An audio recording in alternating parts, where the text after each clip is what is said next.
Can you talk a little bit about your new collection and its name and its inspiration? Well, that's all I know how to talk about, so I'd be happy to do that. I have a new doll line, and we're debuting it here, and I'm really very excited about it. The working title is Antoinette, Okay. and because of all the legal stuff, we don't know about the for sure name yet, Okay. but Antoinette is the name. It's a new fashion doll, 16 inches, Okay. and I think there are some things that are very different about it for us. Mm-hmm. And I see this doll as kind of an evolution about what we're doing. It's not a total departure from what we've been doing, but Okay. but she's definitely like an evolution. Okay, in what sense?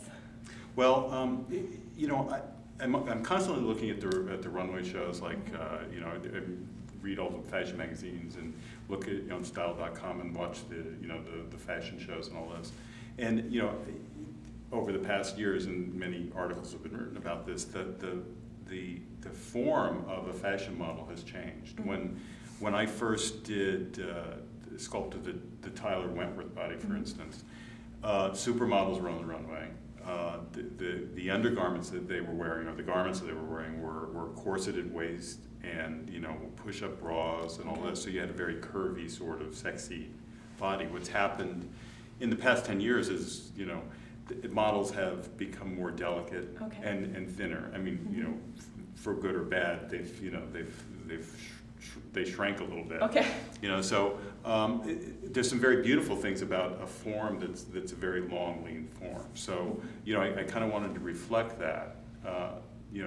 Hopefully still keeping a healthy image, but I wanted to reflect that kind of like long, thin sort of form. Okay. Now Tyler's more athletic. These are more kind of ethereal, sort of softer. Okay. Sort of thing. So it's an evolution like that. So I made major changes in the shape, the body shape. Okay. How many pieces are in this line? It's a pretty big line. There's probably going to be, by the time we're done, 16 pieces, I think. Okay. And do the dolls have a backstory? All my dolls have a backstory. I figured. That's usually where we start. Right. I come up with the concept of if I'm going to have this doll sculpted like this, how I always think how did she get there? Mm-hmm. So I won't go into the whole backstory, but the short story part of it is that as a little girl growing up, this little girl nobody noticed, nobody ever noticed, and then when she got to be a certain age, like 15 or 16, she came into her own, she blossomed. Mm-hmm. But because she doesn't know how to see herself, because no one ever saw her really, Mm-hmm. She's able to project to artists around her anything that they see. Okay. Which is a weird, kind of bizarre story. Anyway, so it's interesting. Antoinette comes, for instance, in 4 different skin tones, Mm-hmm.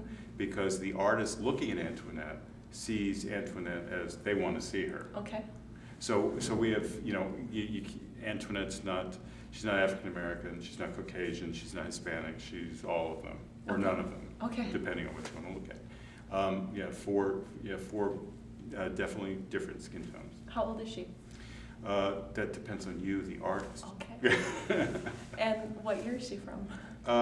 Well, again, I think she's current. Okay. She's current, but it's again how the artist, the designer, the musician sees her. Okay. How do you think collectors will respond to her?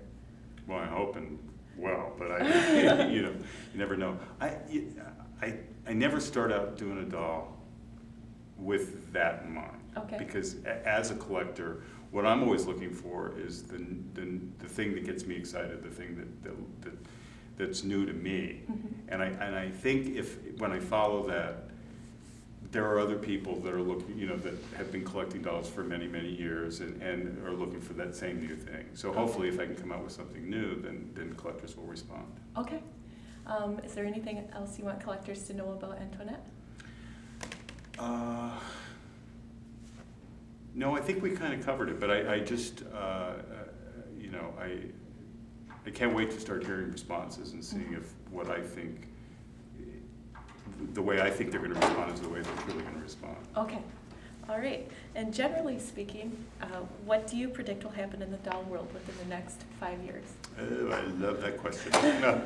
I don't know. It's just been fascinating to me what's happened in the past 5 years, and if I kind of like see what that means to the next 5 years, I think collecting is very strong. I think that the unhealthy part of collecting that happened in maybe the 90s, where everybody was trying to buy up everything because they could resell it, I think that's kind of gone away. I think Okay. that what you're left with are the collectors who truly love and understand what you're putting out there, the dolls. Now, I think that that's going to continue, but the other exciting thing that I'm seeing is kids, or the kids growing up, and by kids I mean like 30 and 40 and 50-year-olds, but as I see them starting to embrace dolls, what I see is they're doing it in a different way. It's becoming less, it's a mother or grandmother sort of thing to do. It's male, female, it's young, it's old.